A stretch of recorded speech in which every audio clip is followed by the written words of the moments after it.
Welcome everyone to the 5th virtual session of the Middle East Sugar and Calorie Reduction Knowledge Building Program. Today's session will be led by Dalia Zayan, Regulatory Affairs and Nutrition Science Manager, ICD at Tate & Lyle, who will address the topic we have all looked forward to, regulatory challenges in sugar and calorie reduction with the GCC focus. Towards the end of the session, there is a live Q&A, and we welcome other regulatory specialists in attendance to join the conversation and share your perspectives. If you have any questions while Mrs. Dalia is presenting now, you can share your questions on the chat on Zoom, and the questions will be picked up towards the end of the program. And I request everyone to kindly please keep your mics on mute during the presentation time, and feel free to unmute and turn your camera on during the Q&A session. Mrs. Dalia, over to you. Okay, I was on mute. Thank you so much, Melky, and good morning to you all, guys. This is Dalia Zayan. I'm the Regulatory Affairs Manager handling the TIMIA region in Tate & Lyle. And this is actually Turkey, Middle East, and Africa.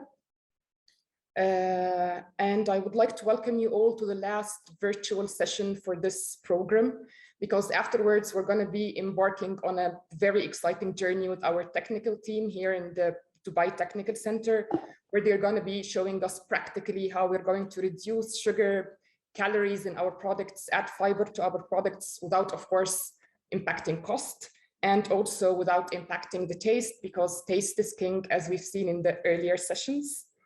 And today's session, just allow me to share my screen. Okay, so today's session is basically an extension to, or a complementary session to the first session that we had with our marketing team. If you recall, we had a session with Mazen, who was presenting the current consumer trends, which are ongoing and emerging here in the region, being it the people are looking for vegan options, vegetarian options, source of fiber claims on packs, high in fiber, high in protein, especially for the people going to the gym. And what I was asked by Mazen at that point in time is to develop a presentation showing manufacturers how they can have those claims on their packs and at the same time be compliant to the local regulations. And this is basically the main focus and the main core of this presentation. We're going to be discussing claims. What's the difference between nutrition and health claims? And the focus will be on both sweeteners and fiber claims. And we're going to be discussing why only sweeteners and fiber claims for this presentation. Just a note that I'm going to be taking the EU as a reference for the claims section in this presentation. The reason for that is that, number one, the EU is the basis for the development of our regulations here in the GCC and the Middle East region in general. The second thing is that there is a bit of variation and fragmentation in the local regulations, as of course the regulatory experts here, they do know. We have the GCC regulation, we have the UAE regulation, we have the Sfda regulations. So I'm going to be taking the EU as a reference, and then I'm going to be pinpointing as we go during the presentation if there are variations based on the specific local legislations. The second point for the presentation for today is going to be on the sugar taxation model here in the GCC, because I've seen a lot of questions in the earlier sessions related to the sugar taxation, whether it includes bakery products, whether the ready-to-eat only are part of the sugar taxation, or it's also the powdered beverages where you sell to your consumer the powder, and then after selling it, the consumer is expected to add water or milk or whatever to be consumed as a beverage later on from the consumer side. So all those questions we're going to be answering in the second part of this presentation. And the last thing is that I'm going to be walking you through some different taxation models around the world, which we believe could be inspirational for some modifications to the existing sugar taxation model here in the GCC, and which would be like a win-win situation for everybody. It's a win-win situation from a government perspective who's really looking forward for the health of its consumers, for the manufacturers, and also from a consumer's perspective. So let's start, and I'm going to be starting with consumer-focused claims. And just first, let's start with setting the definition for claims. And this is actually the eternal battle between regulatory and marketing. I'm coming from a B2C background. So this is always the discussion between regulatory and marketing, because the perception on claims is just the claims that you have on your pack. So the text messages that you have on your pack. This is true, but this is not the whole truth. As per the EU definition for a claim, the claim is actually any message or any representation that you're going to have on your pack, being it a text message, being it a graphical representation, being it pictorial image. And the famous one, which we always had a debate for, is pictorial images like the immunity shield, which you can have on the pack. You need to know that there are certain requirements that you need to abide to in order to be legible for such claim, because this pictorial image is a claim on its own. This is in addition, of course, to this is what we call the on-pack claims. Claims are also extended to off-pack claims. What does that mean? This means actually what you communicate to consumers via TV ads, via radio channels, via social media, via YouTube channels, the billboards that you have on the streets. And the argument is always between marketing and regulatory is that, yes, but these are not heavily regulated. True, the off-pack claims are not heavily regulated, but I'm going to be giving you 2 examples here from Middle East countries where there are certain warnings issued to some companies because their off-pack claims and their TV ads are not compliant to the local legislations. One of them is Sfda, and actually Sfda has a channel to register TV ads. And by any means, if you don't register this or if you violate this, yes, there is no means to stop you, but you're going to be having some warnings from Sfda that your TV ads are not compliant to the local legislation. This happened actually in my history. And the second country is actually Jordan. If you're registering if you have a cereal product, for example, and this cereal product is fortified with vitamins and minerals, you go to the special foods department in Jordan. And once you register, you get on the registration certificate a statement saying that any communication to your consumers need to get a prior approval from Jordan FDA first. So if you violate this, you face fines. And this is something we've seen before from Jordan FDA, so we can say. So bottom line is that the off-pack claims are not, yes, heavily regulated, but still they need to be abiding to the local legislations and they need to be compliant. And the governments here in the Middle East, they are just they started to be very aware of those things. And they started to raise concerns to companies when they see violations. Now, this is for claims. There are 2 different types of claims: nutrition claims and health claims. Nutrition claims are basically, this means that your food has a particular beneficial nutritional properties. In simple words, these are the claims we're all looking for as manufacturers or as consumers. So source of fiber, high in fiber. For the people going to the gym, like you mentioned, source of protein, high in protein. Also the reduction claims, so reduced sugar claims, reduced fat, no added sugar. These are what we call the negative claims. All those claims are heavily regulated here in the region and in the EU. And I'm going to be mentioning some examples. And of course, during the Q&A, if you have any particular claim in mind that you need an answer for, please feel free to ask. But these are the top claims which we've chosen based on the marketing presentation we saw in the very beginning. And the first thing that came on the marketing presentation is fiber claims. So source of fiber and high in fiber. The requirements as per the EU regulations and as per the local regulations here in the GCC is that to claim source of fiber is that you need to have a minimum of 3 grams per 100 grams. For high in fiber, you need to have a minimum of 6 grams per 100 grams.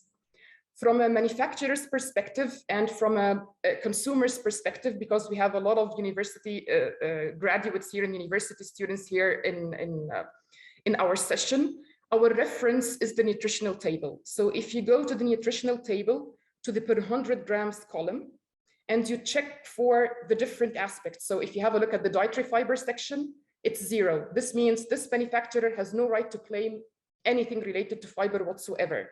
To claim that your source, this value needs to be moved to 3 grams per 100 grams. And to claim that you're high in fiber, you need to be 6 grams per 100 grams minimum.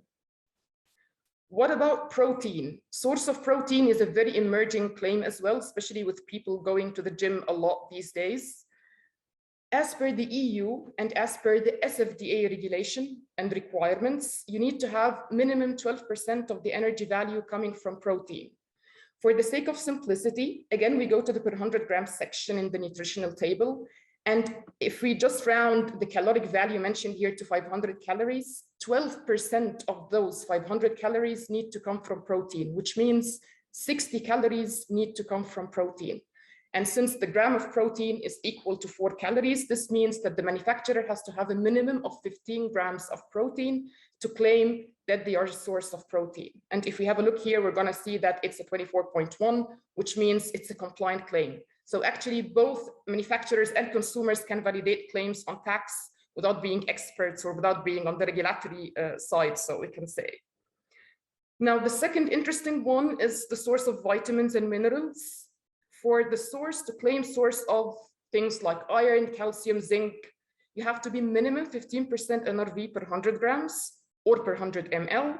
And to claim high in, you need to be minimum 30% NRV per 100 grams or per 100 ml. Now, this point I just want to clarify. I'm going to be sharing with you the EU reference values for vitamins and minerals. Now, each and every country has its recommended daily allowances for the different vitamins and minerals. For example, in the EU, iron is the recommended daily allowance is 14 milligrams per day.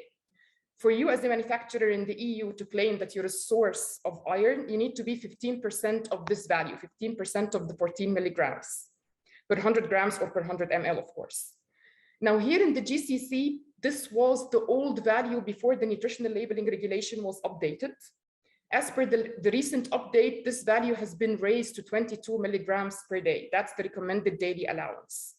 The reason for that is that governments, they have the right to adjust the recommended daily allowances based on how they see the region. So we are an iron deficient region here in the GCC. That's why the government has decided to raise the recommended daily allowance to 22 milligrams per day. And for you as a manufacturer to be able to claim that you're a source of iron, you need to be a minimum 15% of this 22 milligrams per day to be compliant to the local legislation. Now, moving on to another interesting claim, which is the reduced sugar, low sugar, sugar-free, and so on and so forth. For the low sugar claim, you need to be a maximum 5 grams of sugar per 100 grams if it's a solid, and a maximum of 2.5 grams of sugar per 100 ml if it's a liquid. For sugar-free, that's a tough one. This is as per EU and as per Codex, you have to be a maximum of 0.5 grams per 100 grams or per 100 ml. Now, for the reduced sugar claims, for reduction claims in general, you have to be reducing. So if you have a recipe which contains sugar and you want to claim that your new recipe is sugar reduced, you have to have undergone a minimum of 30% sugar reduction in your recipe to be able to claim that you are a reduced sugar recipe.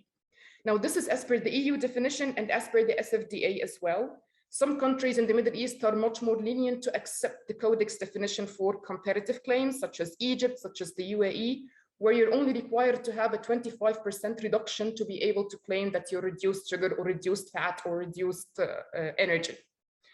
But of course, since manufacturers, we develop recipes for the whole region. So it's not a recipe for UAE and the recipe for Saudi and the recipe for Egypt. We take the strictest, and the strictest is the Sfda, which is compliant to the EU regulations, which requires us to have a 30% sugar reduction to be able to claim reduced sugar. Now, there's something which is called negative claims. Negative claims are the no claims. So you can say no added sugar. What are the requirements to claim no added sugar? Basically, added sugar, as per the definition, means that this is the mono or disaccharides which you're adding to your recipe during the manufacturing process. And this includes anything which falls under the GSO regulation for sugar, which is 148. So white sugar, brown sugar, fructose syrups, dextroses, and so on and so forth. If you're adding those to your recipes, then this is going to fall under the added sugar definition. But if you're not adding this during the manufacturing process, then you have the right to claim that you have no added sugar. And this is a bit of controversial because some people don't get the difference between the total sugar and the added sugar. If you have a look here at the nutritional table, you'll find that the total sugar is 40 grams per 100 grams. does the manufacturer for this product have the right to claim a no added sugar? And the answer is yes. Actually, this table is for a nutritional table for a milk product. And milk by nature, it has lactose. And lactose is a naturally occurring sugar in milk. That's why it falls under the total sugar, not the added sugar, because we're not intentionally adding it to the recipe for sweetening purposes. It's just naturally occurring in the milk. So I have the right for this milk product to claim that there is no added sugar, because actually I am not adding sugar for sweetening purposes. It's naturally occurring in the milk. So these are just examples of some nutritional claims that we thought of from a marketing and consumer perspective that the people are looking for, and what are the conditions to meet those claims. Of course, during the Q&A, if anybody has any other questions regarding any other claims, please feel free to ask. Now, moving on to health claims. As per the EU definition for a health claim, simply your food or an ingredient in your recipe has a relation with a health benefit. Now, to cut a long story short, with all fights between regulatory and marketing, the easy way around is to have a look at the EU register. The EU register is actually, you can think about it as a health claims database. So this health claims database has all the list of approved health claims for the different ingredients that you can use in your product, together with the conditions of use, so that you can just, if you abide to those conditions of use, you can just plug the claim on your pack and in your, of course, off-pack communication as well, while making sure that you're 100% compliant to the local regulations. The Sfda claims regulation, which was developed, the 233 regulation, which was developed in 2018, is actually the Arabic translation of this EU health claims database. And I'm going to be showing you how this database looks like. I have a screenshot of that database, and we can we will just walk through it in a bit. But let me just start with sweeteners claims. Because we're looking for sugar reduction in our recipes, we need to have something else in our recipes in order not to lose the consumer appeal. And that would be sweeteners. And the question is, do sweeteners have authorized health claims in the EU and in the local regulations? And the answer is yes. And the first claim is what my colleague Davide pointed from the nutrition team pointed in the last session, is that if you have a sugar in your recipe and you're going to replace this sugar with a sweetener, an intense sweetener basically, and intense sweeteners are like stevia and sucralose, you have the right to have this claim, which mentions that you have a lower blood glucose rise compared to the sugar containing foods. This claim was approved in the EU in 2012. And why is this claim important? This claim turns out to be very important nowadays, especially after the horrific rise in NCDs post the pandemic, especially post the pandemic, being it diabetes, being it obesity, being dental caries. Now, this claim is very important because if you're reducing sugar, the condition of use of this claim is a minimum 30% sugar reduction. So we're not saying that you have to remove all the sugar in your recipe and replace it by stevia or sucralose or the polyols or pedidextrose or whatever. Nope, you just have to have a minimum 30% sugar in your recipe, 30% sugar reduction in your recipe, replacing it by one of those and by one of those intense sweeteners. And at that point in time, you can have such claim. So this is one of the claims that you can have, and this is just a screenshot of the EU health claims database. And if you have a look at the Sfda 233 regulation on claims, you will find that it looks exactly the same, where here you have the ingredient. So sugar replacer, that's to say intense sweeteners, or the polyols, you have polydextrose as well. If you have one of those ingredients and you have a 30% sugar reduction in your recipe and the sugar is being substituted by one of those ingredients, you have the right to claim that you have a lower blood glucose rise, which means a better stabilization in your blood glucose level and a better glycemic response, which is very important to curb the spread of diseases such like type 2 diabetes, for example. The second thing, which is very interesting, which is also an approved EU health claim for sweeteners, intense sweeteners, basically like stevia and sucralose, like we mentioned, is actually the part which is a reduction of the dental caries or the prevention of the dental caries, which is also a spreading NCD, especially in children. The reason for that is that when you ingest foods containing sugar, the bacteria in the mouth acts on the sugar, reducing the pH, producing lactic acid. This lactic acid reduces the pH in your mouth, and the outer part of your teeth starts to get eaten up, which we call the enamel, starts to get eaten up, and this leads to dental caries. Now, if you replace the sugar by stevia or sucralose or polyols or whatever, the bacteria in the mouth cannot ferment these products. Hence, there is no reduction in lactic acid, and this will not cause dental caries. So this is another beneficial claim which you can have if you're decided to replace sugar in your recipe by intense sweeteners or by polydextroses or polyols. But at the condition that has to be met is that you have to have a minimum 30% sugar reduction in your recipe. Now, these are for sweeteners claims. Now for fiber claims, and the reason why we chose fiber claims as well, fiber claims are a very rising trend, as we saw from the marketing presentation, but that's not the only reason. The other reason is from a technical perspective, and of course the technical team here, they can explain much better than I do, is that if you reduce sugar, you cannot just take out sugar and add a sweetener. You need something to maintain the texture and the bulkiness of your product, and this can be done by things like polydextroses and by fibers. And this is what we're going to be seeing here in terms of, what you can claim if you reduce sugar and add fiber to your recipe. But first, let's start with the fiber definition. So the dietary fiber definition as per the EU and as per Codex, this means actually any carbohydrate polymer with 10 or more monomeric units, which are not hydrolyzed by the enzymes in your stomach. This could be fibers from natural sources or fibers which you get synthetically or which you produce synthetically. The debate between actually here technical and regulatory is whether the low molecular weight fibers are included in the dietary fiber definition or not. Now this goes country by country. So if you have a look at the EU and you have a look at Codex, both the DP of 3 to 9, which is the oligosaccharides, they are under the definition of dietary fiber, together with the higher molecular weight molecules. So the DP of 10 plus is also under the definition of dietary fiber. If you have a look at the UAE regulation, the labeling regulation for the UAE, if you have a look at the dietary fiber definition, you will find that the 3 to 9 monomeric units are also included under the dietary fiber section, together with the high molecular weight molecules. If you have a look at the GCC regulation, and this is the fragmentation that I was pointing on earlier, you will find that the revised GCC regulation for labeling omitted the oligosaccharides from the fiber definition. If you have a look at the old one, the 2012 version, both the DP 3 to 9 and the DP of 10 plus were under the definition of dietary fiber. The revised one, unfortunately, removed the oligosaccharides from the dietary fiber definition.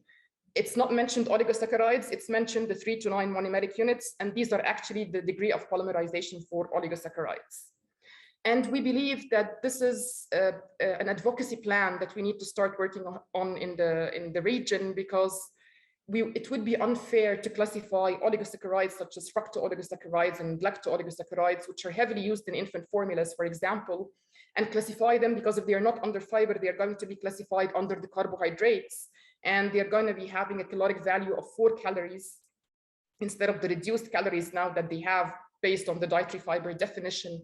And this would be misleading to consumers and unfair to manufacturers, because they are actually fibers and they're complex carbohydrates, and they do not get hydrolyzed by the enzymes in the stomach. So they are meeting the requirements for fiber definition, but the degree of polymerization based on the GCC regulation is not included, and we need to work together on an advocacy plan to bring it back. It was there actually, and it was updated, but we need to bring it back to be harmonized with Codex and with the EU definition as well. Now, fiber content claims, like we mentioned, the region here is aligned with the EU and the Codex definition for the contains and the high in fiber, so 3 grams per 100 grams and 6 grams per 100 grams per high in fiber.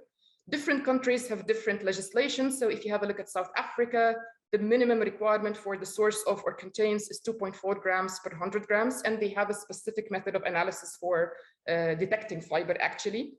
For Canada, at least it's 2 grams per serving. For Australia and New Zealand, it's 2 grams per serving. So this is just to show you that different countries have different legislations. But here in the GCC, we are abiding to the EU definition. So 3 grams for source and 6 grams per 100 grams for high in. Now, what are the potential claims that we can have? The EU approved health claims, which is the Sfda approved health claims for fibers. Well, ironically speaking, they are just exactly the health claims that you can have for sweeteners, intense sweeteners, of course, and the polyols and the polydextroses. So if you decide to replace 30% of the sugar in your recipe by any non-fermentable or any non-digestible carbohydrate, at that point in time, you have the right to say that this will induce a lower blood glucose level in the food that the people are eating. So this is just another added value. And the other part is actually the claim which is related to the tooth mineralization, which is the prevention of the dental caries and the tooth decay, which is very prominent, of course, these days, especially post the pandemic and among kids. So why did we choose fibers and sweetener claims among all the other claims? First of all, of course, because the rising trend is that the people are looking for fiber claims on the pack from a consumer perspective, and also for sugar reduced and no added sugar on the pack. And if you do so, then you need to substitute this by a sweetener, just not to lose on the taste appeal and the taste perception. But the other reason as well is that the WHO recommendation in order to prevent type 2 diabetes goes as number one is to reduce the added sugar to 10% of the total energy intake per day. And the second one is to maintain your minimum fiber intake to 20 grams per day. So actually sugar reduction and fiber fortification and fiber enrichment of the recipes is the number one and number two WHO recommendations in order to help prevent type 2 diabetes. So this is for the claims part. Now for the sugar taxation, and let me start by explaining the sugar taxation model here in the GCC. So I'm going to be just presenting the slide that we had to the management at the time. I was working on the B2C side to just explain to them how the sugar taxation law looks like in the GCC. And this is basically how it is. Now, sugary drinks. The sugar taxation law is basically concerned with sugary drinks. So the question that came last time during one of the sessions is are bakery products included under the sugar taxation law? And the answer is no. It's only for sugary drinks. And as per the definition, any liquid, gel, powder, or extract form to be consumed as a drink contains added sugar or any type of sweetener at any concentration.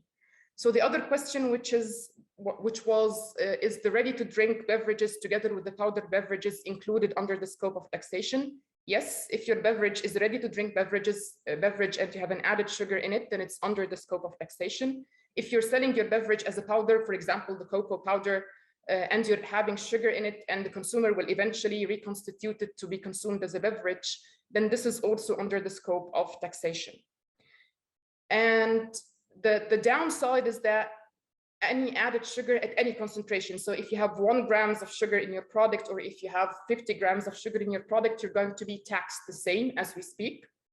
And also sweeteners are taxed. So even if you reduce sugar and you add a sweetener, still you're going to fall under the scope of taxation. But the controversial part for this law is the definition of added sugar.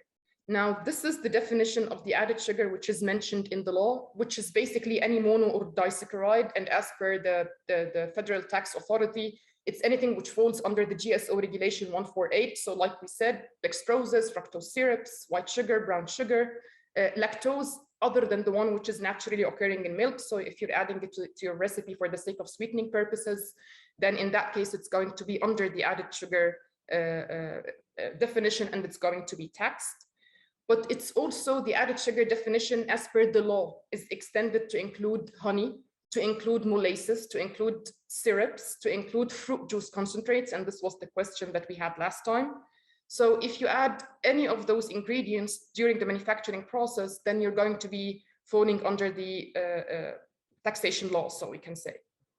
Now, what are the exemptions from the taxation law? The exemptions, of course, are the milk products, so if you have a dairy or a milk whey powder, skim milk powder, or whole milk powder in your recipe, so that after reconstitution, you have more than 75% milk, in that case, you're going to be exempted from the scope of taxation. If you're recipe is less than, the milk content is below 75%, then you will still fall under the scope of taxation. Exemptions, of course, are foods for special medical purposes, infant formulas. And there's another part which is exempted from taxation, actually, which is the milk substitutes, and it's mentioned here. But those milk substitutes, meaning the oat milk, almond milk, all those kinds of milk substitutes, but you need to abiding to those requirements, where you need to have a minimum of 120 milligrams per 100 ml of calcium. Of course, the plant origin, no carbonation, and you need to maintain the same density like that of milk. So this summarizes the sugar taxation law here in the GCC. And of course, if anybody has any questions during the Q&A, please feel free to ask. What we wanted to present today is actually the different taxation models around different parts of the world, which we believe could be very inspirational for modifications to the current existing sugar taxation law. And to have a look, let's have a look at the UK model, for instance. So the UK model is a tier-wise approach model, meaning that if you have 5 to 8 grams of sugar per 100 ml, you're going to pay the 18 pounds per liter. If you're more than 8 grams of sugar per 100 ml, you're going to pay 24 pounds per liter. So this incentivizes manufacturers to reformulate. So because you know that the less sugar you have, the less tax you're going to pay. So it's a win-win situation from a manufacturer, government, and the consumer perception. And the second point is that sweeteners are not taxed as per the UK model for sugar taxation, because they are aware that if you reduce sugar, you don't want to lose the consumer appeal, and manufacturers don't want to lose consumer appeal. So having sweeteners would save them, because they will still maintain the same great taste, and at the same time, they have reduced sugar. So that's for the UK. Now, another model is Thailand. Thailand is also a very interesting model for sugar taxation, because they have more tiers, as we can see here. So the less sugar, the less tax. So it's very, very much tier-wise oriented.